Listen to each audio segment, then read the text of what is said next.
Existem pesquisas da Ambima que falam justamente que o público da geração Z, a partir da geração Z, ele quer investir com propósito, ele é preocupado de fato aonde o investimento dele está indo. A BB Asset tem como compromisso, tem como meta alcançar até 2030 22 bilhões em investimento sustentável, somente com fundos registrados como investimento sustentável pela Ambima. Bem-vindo, bem-vinda a mais um episódio do Investir a Fundo, podcast oficial da BB Asset. Hoje, eu aqui, Gabriel Nunes, coordenador de comunicação da BB Asset, a gente está aqui para explorar um tema que tem ganhado cada vez mais espaço no mundo dos investimentos, os fundos sustentáveis. Esses fundos se baseiam nos pilares meio ambiente, responsabilidade social e governança corporativa, em conjunto, claro, com a performance financeira. Diante das mudanças climáticas, das exigências regulatórias cada vez mais rígidas e os crescentes interesses dos investidores por alternativas sustentáveis, a preocupação com o investimento sustentável acaba se tornando não só uma tendência, mas sim uma estratégia essencial para quem quer buscar retorno financeiro alinhado com os valores sustentáveis. No episódio de hoje, eu conto com a presença da minha amiga Daphne Breia, você tem o nome, Daphne Breia. Tudo bem, Daphne? Como você vai? Tudo certo. Eu era estar aqui, Gabriel. Eu errei o nome dela várias vezes e é normal, tá? E ela é especialista, normal para mim, tá? Mas é especialista em investimento ESG e líder do segmento de sustentabilidade da BB Asset. Junto dela, minha colega também, Jéssica Sardinha, também especialista no assunto e que faz parte da bancada da Daphne. Tudo bem, Jéssica? Tudo bem, Gabriel. Prazer estar aqui. Então, a missão delas hoje aqui vai ser nos ajudar a entender como é que esses fundos funcionam, quais são os desafios e as oportunidades desse mercado, claro, como é que a Asset, como é que a BB Asset tem se estruturado a sua família de fundos de investimento sustentáveis para atender essa demanda crescente, ok? Vamos lá? Meninas, mais uma vez, obrigado por vocês estarem aqui e agora a gente começa para valer. Quero começar para vocês pelo básico. Né? A ideia aqui é a gente deixar sempre muito claro, de ir numa crescente de entendimento para todo mundo. Muitas vezes a gente ouve investimento sustentável, acabei de falar bastante aqui. Você pode explicar o que significa na prática e como é que esses fundos, né, de investimento sustentável se enquadram nesse conceito? Vamos começar. Como que a gente agrega os fatores ambientais, sociais de governança dentro de uma filosofia, dentro de uma estratégia de fundo tradicional. A gente sempre imagina no fundo tradicional, a gente olha o risco e retorno para chegar à melhor alocação possível. Então, você pega esse conceito de risco e retorno e coloca uma terceira dimensão, um terceiro vetor, fazendo assim uma tridimensionalidade do seu investimento. E esse terceiro vetor é justamente como que aquela empresa ela pode buscar se adaptar, mitigar seus riscos e buscar oportunidades do mundo de transição que a gente está vivendo. A gente está agora passando por um período que a gente nunca viu temperaturas recordes acontecendo. A gente tem um crescente do aumento da temperatura global. A gente tinha um compromisso mundial de tentar limitar o aquecimento global de até 1,5 graus ante o período pré-industrial até 2030, 2050. A gente, segundo tem estudos recentes saindo, só agora em janeiro a gente já alcançou esse 1,5 graus. Então, eu brinco aqui internamente com a Jéssica e com as pessoas que a gente trabalha, que se a gente não, de fato, mudar esse aumento de temperatura, nós, seres humanos, a gente vai virar fritura. A gente vai fritar aqui nesse mundo em crescente ebulição. Então, a gente, de fato, tem que endereçar as melhores formas de investimento dentro desse novo cenário. O mundo está com febre, né? O mundo está com febre, exatamente. A gente vai cozinhar e o que eu brinco, né? A gente só tem um planeta para morar. E a gente quer continuar morando aqui. Então, a gente precisa cuidar do planeta e uma forma de cuidar do planeta é ter investimentos que buscam mitigar e financiar essa economia de transição. Só que não só na parte ambiental, parte climática. A gente também tem que olhar como as empresas elas são conduzidas na sua administração. Como é que é a governança dessa companhia. Agora, o que é governança? Todo mundo fala governança. Governança nada mais são os ritos de administração dentro de uma empresa, né? Quais são os controles e quais são as formas que aquela empresa que uma determinada empresa é conduzida. Então, a gente tem várias camadas de governança, sendo a mais alta um conselho de administração, né, que ele olha e cobra os diretores, como é que os diretores estão fazendo a parte operacional da companhia. Então, os diretores, eles fazem a operação do dia a dia e vai descendo em cada camadinha. Então, quando a gente está olhando como é que a governança, como a empresa ela é gerida, a gente consegue ver se ela de fato está olhando o que é melhor para ela no curto, médio e longo prazo, se ela está atenta, o que ela está fazendo, se ela vai ter resiliência para manter a sustentabilidade dos seus retornos financeiros. É isso que a gente busca no investimento, é sempre retorno financeiro. Isso a gente faz a mesma coisa para a questão social, como é que aquela empresa ela impacta, ela olha dentro dos seus funcionários e como ela olha o entorno onde aquela empresa está localizada, qual é o impacto daquela comunidade onde a empresa está. Isso a gente também olha no investimento sustentável. E, por fim, a parte ambiental, que assim, cada empresa tem seu segmento, tem seus impactos diferentes. E, então, a gente tem que olhar cada empresa de uma ótica diferenciada de acordo com qual é o produto final dela. Então, é isso que a gente traz no investimento sustentável. A gente pega a análise econômica financeira tradicional, olha esses aspectos ambientais, sociais de governanças, como a empresa está sendo conduzida e como ela analisa as suas oportunidades do mundo de transição, as oportunidades de novos negócios e seus riscos que podem impactar. Um exemplo básico que eu posso botar aqui para o nosso ouvinte é uma empresa que, por exemplo, ela fabrica bebida, se ela não estiver olhando o risco hídrico que está perto das fábricas que ela está localizada, ela não vai conseguir produzir sua bebida. E a bebida leva água, né? Se não tiver água para poder fazer a bebida, não tem como. Exatamente. Então, isso é só o mais básico do básico. E cada empresa a gente olha de uma forma diferente, cada com risco que a gente chama de materialidade. Isso é um termozinho que a gente escuta muito falar. Tá, esses óbvios são bacanas de serem ditos, né? A gente tem um hábito aqui, o mantra, ele fala que o óbvio também precisa ser dito. A água, quer dizer, a cerveja ou a bebida alcoólica, ou qualquer bebida, na verdade, ela não surge do nada. Ela precisa da água, se a empresa estiver ao redor, como você disse. Não se preocupar com as redondezas, com os recursos hídricos que ela vai ter para consumo, não adianta nada. A gente está falando também do suco que o nosso filho leva para o colégio, da água que a gente está bebendo quando a gente está nesse calor que a gente está passando. Então, a bebida ela é é de consumo básico do ser humano. Então, hoje em dia, cada vez mais a gente usa bebidas que passam por um processo industrializado. Então, a gente tem que estar sempre observando isso também. Então, você falou isso a gente vê como, de fato, a sustentabilidade, não cuidar da sustentabilidade, impacta a economia real. Que vai impactar, se você não tiver água, você vai tentar produzir aquela bebida de uma forma diferente, vai encarecer o preço e vai impactar a inflação. E aí impacta a inflação e vai impactar, consequentemente, nos investimentos também. Maravilha. Eu acho que você, na sua primeira abordagem agora, você começou já a dar uma palhinha do significado de fundos sustentáveis, né? Eu acredito que os fundos sustentáveis buscam seus ativos em empresas que trabalhem com essa dinâmica que você citou agora, de buscar melhores utilização dos recursos que ela usa, trabalhar o ambiente social, tanto interno dos seus funcionários, clientes internos, quanto também dos clientes ao redor. É isso? Isso.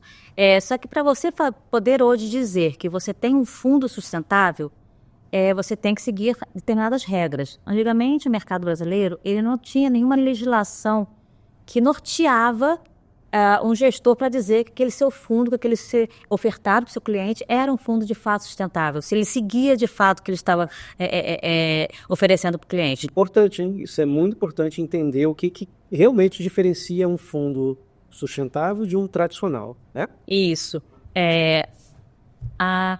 Na última revisão da Comissão de Valores Imobiliários, a CVM, pela Resolução 175, ela foi a primeira normatização, de fato, pela CVM dos fundos sustentáveis. E ela segregou os fundos sustentáveis em dois níveis. O nível mais alto, que ele chama de fundo IS, que é o investimento sustentável, é um fundo que traz na sua política um objetivo sustentável que ele vai buscar, para alcançar. Só que esse objetivo ele pode ser só ambiental, ele pode ser só social, ele pode ser um objetivo de governança, mas também pode ser um objetivo que agregue os três juntos. E tem várias formas de fazer um fundo sustentável. Pode ser um fundo indexado a um índice sustentável, como aqui na casa, por exemplo, a gente tem o fundo de diversidade, o ETF de diversidade, que é um fundo indexado. É aquele ali por acaso? É aquele daí. Temos também o fundo de sustentabilidade empresarial, que é um fundo vinculado, indexado ao ISE, que é o Índice de Sustentabilidade Empresarial da B3, e também temos o Governança. Então, esses são os 3 produtos que a gente tem aqui na casa, que são fundos sustentáveis. Eles têm o selo da Ambima, de fundo IS, e fundos vinculados à sustentabilidade. A gente também tem o BB Ações Equidade, né? Isso. Que tem como princípio investir em empresas que têm a equidade de gênero nas empresas, e também tem o BB Ações ESG Brasil. Fantástico, bem lembrado. No total do nosso portfólio, a gente tem 25 fundos IS, que são 11 estratégias, porque a gente tem alguns fundos que nós temos de gestores externos, até mesmo gestores externos offshore. E alguns desses fundos também estão nas nossas plataformas de distribuição.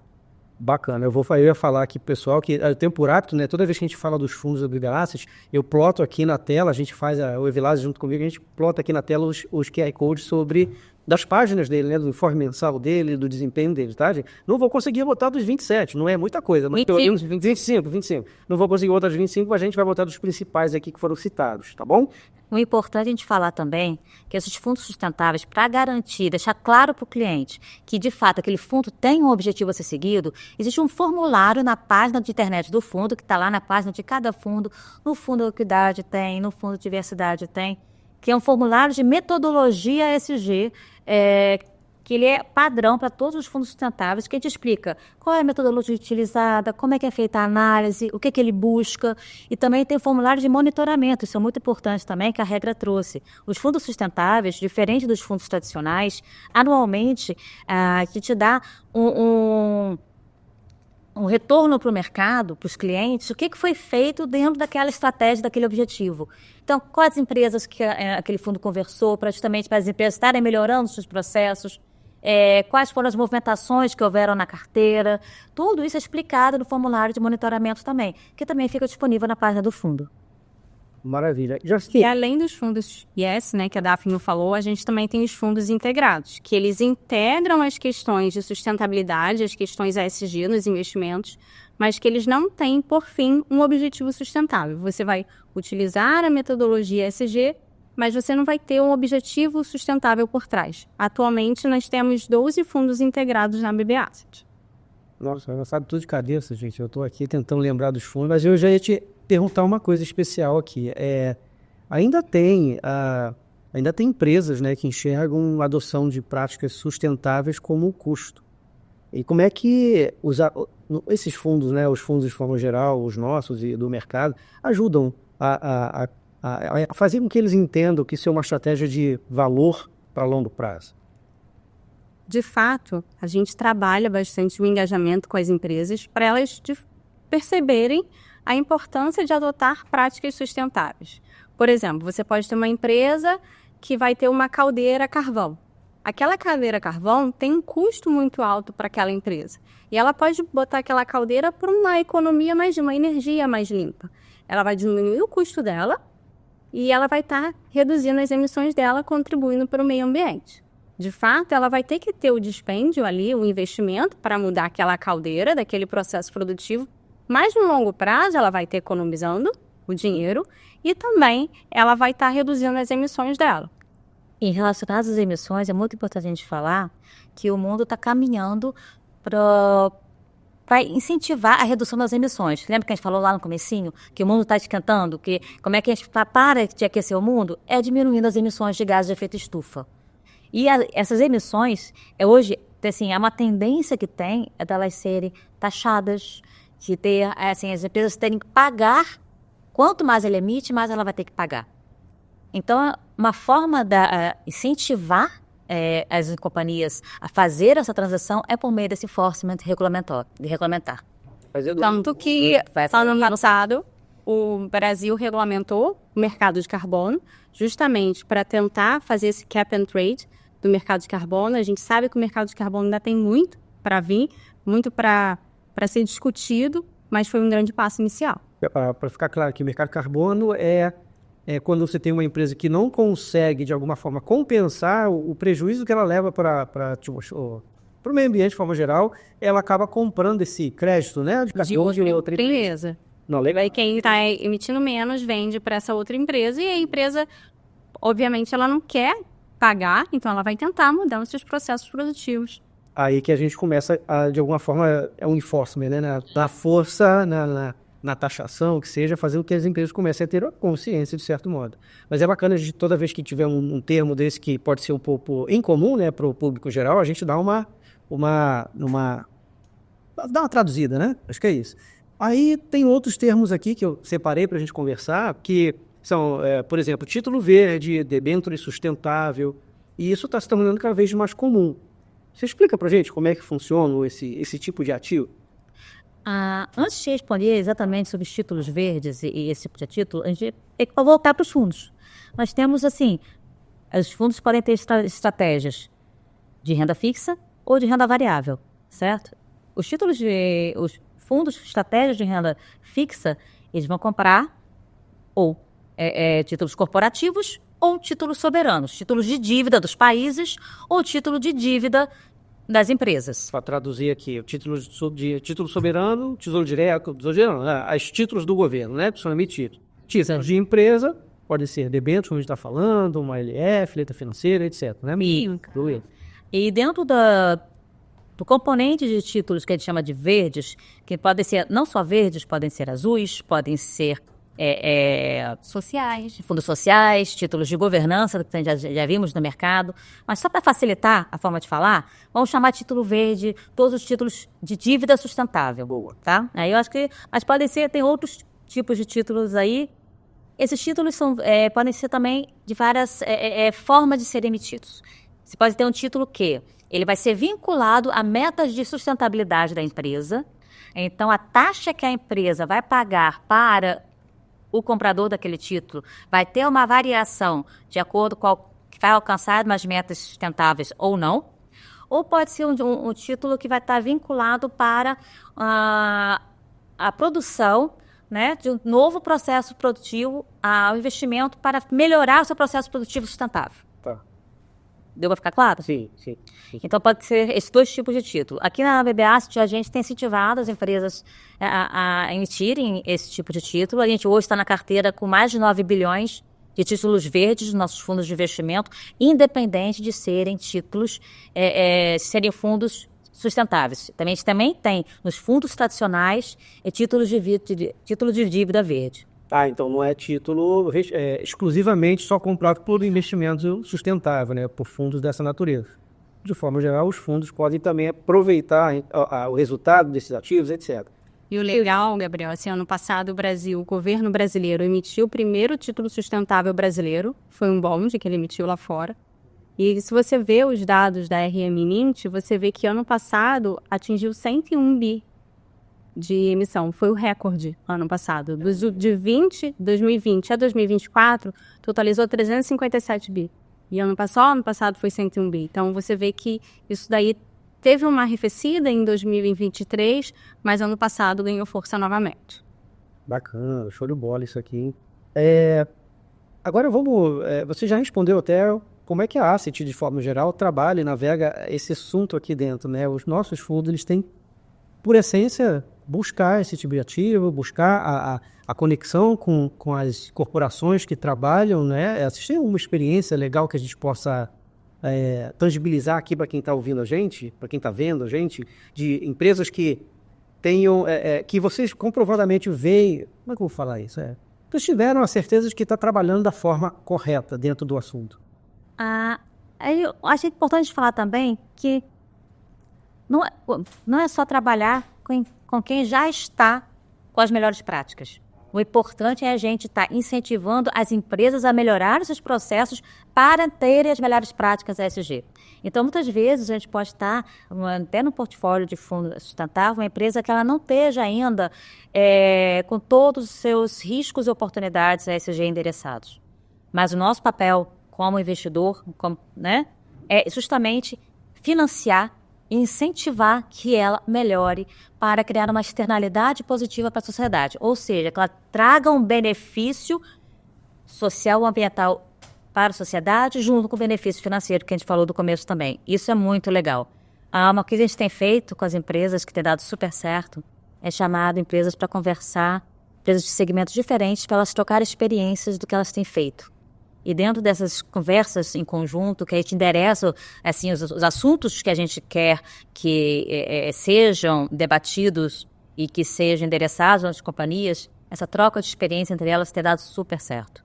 Esse é um case até que a gente traz no nosso relatório de stewardship, que também é um relatório onde a gente mostra o que a gente faz ano a ano aqui na BB Asset relacionado ao investimento sustentável, relacionado aos engajamentos que a gente faz com as companhias. Se você pode acessar lá na página da BB Asset, esse relatório, lá sustentabilidade, relatório stewardship, lá você vai achar tudo que a gente fez e alguns cases interessantes para o público em geral. Vou colocar esse relatório também aqui na descrição do vídeo. O relatório ainda vai estar de 2023, o relatório de 2024 já está no forno. Está no forninho, né? Um pouquinho, então daqui a pouco sai o relatório de 2024 com os cases, com as mesas redondas que a gente fez ano passado. É de fato um trabalho que a gente tem muito contato com a RI da companhia, muito contato com a área de sustentabilidade, sempre tentando buscar a perenidade da empresa, porque ela precisa visar a perenidade dela de longo prazo, não o curto prazo, o retorno de curto prazo. Ela precisa melhorar os processos produtivos e precisa pensar na sociedade como um todo. E muitas vezes, o legal é que às vezes a companhia já faz determinada prática, só que ela não divulga. Então a gente acaba incentivando a empresa, poxa, mas por que você não divulga? Por que você não torna isso público? Isso te dá mais valor. Porque o investidor vai olhar, poxa, ela é comprometida com essa causa. Então é bem interessante. Até mesmo nós aqui, a BB Asset, eles têm um movimento de zeramento, né, da emissão de carbono, acho que isso é bacana também se divulgar, né? A gente falar que nós, mesmo sendo uma asset, não sendo uma indústria que ou joga emissão, etc., de alguma forma, sim, o ato de respirar já está jogando carbono pro céu, ou está falando besteira. A gente entende que é brigar com o luxo, não tem como. Quando a gente está falando de emissões, a gente tem, elas são divididas em 3 tipos de emissões, escopo 1, escopo 2, escopo 3, tá? Quando o escopo 1 quando a gente vai calcular as emissões de uma companhia, ou até aqui da Asset mesmo, o escopo 1 é o que é de fato direto daqueles processos, daquele negócio. Escopo 2 relacionado ao seu consumo de energia e outros fatores, não somente esse. Escopo 3 são as emissões indiretas. Aqui no BB Asset a gente calcula nossas emissões diretas e nossas emissões indiretas. Só que o que são nossas emissões indiretas? São as emissões das empresas que a gente investe. Eu sabia que ia sair uma explicação bacana nesse negócio. Então, quando a gente tem noção, de fato, quais são as emissões e acompanha as emissões das companhias que a gente está investindo, a gente consegue trazer isso para a mesa e conversar de forma mais clara com as empresas. Aí a gente vê todo o movimento que tem no mundo para reduzir as emissões, a gente tem compromisso das nações em reduzir as emissões dos países. Então, isso que a gente tem feito aqui na casa. Agora, você falou relacionado à nossa compensação. Vale lembrar que a gente só compensa nossas emissões diretas, tá? A gente não tem como falar em compensar nossas emissões diretas. São geradas pelas empresas, né? Isso. Mas, assim, eu até convido o público a olhar o nosso relatório climático, tá lá no site da BB Asset também, BB Asset, Relatório Climático 2023. Lá vai ter as nossas emissões, lá vai ter um pouco sobre a nossa compensação de emissões. A gente tem a metodologia de risco climático que a gente tem para os nossos ativos, para os nossos fundos. Então, é bem interessante e acaba dando um pouco do overview sobre essa parte climática. Tem uma coisa também que eu acho que vale a pena a gente falar. A Asset, ela é tão preocupada no tema, tanto preocupada em se posicionar como uma empresa que trabalha a sustentabilidade, tanto na rentabilidade, no retorno financeiro, como também na sociedade de forma geral.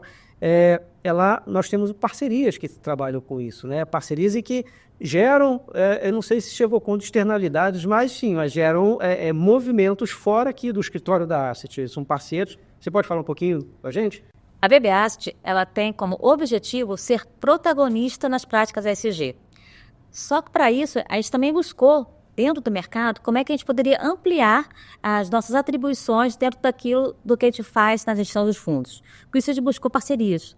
E a mais recente delas foi a parceria com a JGP e que resultou na fundação da Regia Capital, que é uma asset, uma gestora de fundos de investimento 100% voltadas para fundos sustentáveis. Isso justamente para que como a gente quer ser protagonista, a gente buscou parceiros que têm uma experiência e uma expertise em investimento de impacto, em investimento sustentável muito grande. Aí você falou da externalidade, esses fundos que estão que são geridos pela nossa parceira, pela Régia, por exemplo, a gente pode falar o fundo BB Equilíbrio ou, né, a família Equilíbrio de investimento, que você pode colocar, que está no nosso portfólio, você pode colocar aí... Vai acabar o espaço na tela aqui, vai ter espaço vou dar QR Code, não tem como, mas vou dar um jeito de botar, pode deixar. Esse é um fundo de renda fixa, e é um fundo que justamente ele investe em criar um impacto positivo, tem ativos lá dentro voltado para recuperação florestal, voltado para investimento em agropecuária, em agrofloresta. O que é isso? É justamente você juntar os benefícios do agronegócio com a preservação ambiental e com o restauro ambiental. E isso traz um retorno super positivo. É um fundo que, para quem vai estar acompanhando aí na página da BBAS, no QR Code que o Gabriel vai colocar, o retorno dele tem sido espetacular. Então, ele é oriundo dessa parceria que a gente não tinha aqui na casa até então, nenhum fundo de renda fixa sustentável. Então, isso já é o primeiro passo. E falando sobre o propósito que a gente comentou, né, sobre justamente o objetivo de ser protagonista, a BB Asset tem como compromisso, tem como meta alcançar até 2030 22 bilhões em investimento sustentável, somente com fundos registrados como investimento sustentável pela Ambima, como eu comentei mais cedo, essa categoria de fundos. Isso hoje, para você ter ideia, é quase o saldo, quase o PL, dos fundos de investimentos sustentáveis hoje. No Brasil todo? No Brasil. Atualmente, nosso PL está em 5,7 bi, quase 6 bi em investimentos sustentáveis. Então já tem quase 20% de negócio aí já.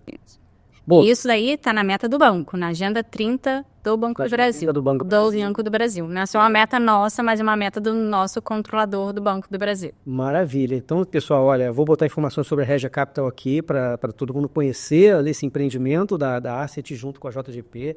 Vou botar os QR Codes dos fundos e vamos trazer eles para conversar também. Vamos trazer eles para conversar aqui. Provavelmente deve ser o próximo episódio, para a gente continuar nessa pegada da sustentabilidade. Deixa eu aproveitar esse momento para te convidar a dar o like aqui nesse vídeo e se inscrever no canal da YouTube, tá bom? A gente já está quase no finalzinho aqui, eu tenho só mais 2 questõezinhas para vocês, né? Para a gente chegar no final desse episódio. Deixa eu só falar uma coisa, Gabriel. Eu acho que assim, que a gente sempre fala, né, Daphne? A pauta de sustentabilidade não tem como nascer do dia para a noite. Ela é construída. Você não se torna, acordou hoje, falou assim, hoje eu vou ser sustentável, pronto. Você tem que cada vez mais robustecendo seus processos, robustecendo suas práticas para se tornar cada vez mais sustentável. E isso é muito assim, o público jovem, ele acaba demandando muito isso. Porque o jovem, existem pesquisas da Ambima que falam justamente que o público da geração Z, a partir da geração Z, ele quer investir com propósito, ele é preocupado de fato aonde o investimento dele está indo. Se ele está indo para uma empresa que está poluindo, que está desmatando, ou se ele está indo para uma empresa que está fazendo uma conservação ambiental ou que está tendo uma boa prática corporativa. Então, isso aí eu queria falar que eu acho que é bem importante. Sensacional, porque era nesse caminho que eu te pedir a informação, o que você acha, né? Quais são os primeiros passos para os jovens entender esse contexto, avaliar esses critérios de sustentabilidade dentro dos fundos de investimento? E outra, qual é a tendência que vocês enxergam para o futuro breve desse termo? Então, acho que um pouco a gente já abordou, Gabriel. Assim, tem o mercado de carbono, a gente tem que ver como que vai ter esse desenrolar do mercado de carbono, a gente tem que sempre ficar atento a essa pauta. E é um ano muito importante para o Brasil. A gente tem a COP 30, que é a Conferência das Partes sobre o Clima, vai acontecer no Brasil, em Belém do Pará, em novembro. Um pouco antes vai ter o PR in Person em São Paulo. Então, a gente tem vários eventos globais da pauta de sustentabilidade ocorrendo aqui no Brasil, e são eventos globais. Então, a intenção acaba vindo para o Brasil e também para a pauta dos fundos sustentáveis. Agora, só para explicar para o público que não está muito familiarizado o que é essa sigla, essa sopa de letrinhas que a gente fala sempre no investimento, o PRI, na verdade, é uma organização onde os signatários se comprometem com o investimento responsável. Quem é signatário do PRI, ele integra as questões ASG, as questões ambientais, sociais de governança, nas suas análises, ele justamente reforça essa pauta junto às empresas. A gente faz dentro dessa rede de signatários vários engajamentos coletivos junto às companhias. Nós hoje estamos em vários engajamentos coletivos, liderando algumas agendas aqui no Brasil, junto com investidores internacionais, nas companhias que a gente investe, não só necessariamente nos fundos sustentáveis, nos fundos tradicionais também. Como eu falei, isso é importante para o mercado como um todo, para a sociedade. Então, esses eventos internacionais que a Jéssica trouxe, traz, nesse momento, um protagonismo para o Brasil, e é um momento da gente justamente estar mostrando para o mundo o que a gente tem, o que a gente faz de bom e como melhor ainda, como a gente pode ganhar dinheiro com isso, como a gente pode trazer para retorno para os nossos fundos e retorno para os nossos clientes. Sensacional. Meninas, obrigado pela presença de vocês aqui. Eu acho que isso aqui a gente vai ter outros episódios para falar muito mais desse assunto, tá? Já mandamos um convite aqui para a Régia. Régia, vocês vão participar de uma mesa dessa de conversa com a gente. Conto com a presença de vocês aqui também para a gente falar muito mais sobre sustentabilidade e o posicionamento tanto da BB Asset quanto todos os parceiros que nós temos aqui dentro desse tema. Obrigado. Se vocês quiserem se despedir, aquela câmera ali é de vocês, manda o seu recado direto. Obrigada a todos que assistiram, que aguentaram a gente até agora, né? Que já são não sei quantos minutos que a gente ficou aqui conversando. É um prazer estar aqui. E, assim, o recadinho que eu sempre gosto de falar para os nossos clientes. Quando a gente está falando do fundo sustentável, a gente está falando de retorno financeiro. Retorno financeiro atrelado ao retorno de longo prazo das companhias. Então, quando você for olhar onde você quer investir seu dinheiro, sempre dê aquela buscadinha, poxa, qual é o objetivo por trás desse investimento? Qual é o meu objetivo? Isso é uma coisa legal para a gente pensar. Perfeito. Jéssica. Queria agradecer, né, quem ficou até aqui, até o final, e até uma próxima, né? Vamos continuar falando dessa temática que é incrível. Muito bem. Pessoal, obrigado por vocês estarem aqui mais uma vez. Fica o convite para vocês darem um like de novo e comentem aqui para saber o que a gente pode retornar para vocês com respostas, tá? Um abraço, até o próximo episódio.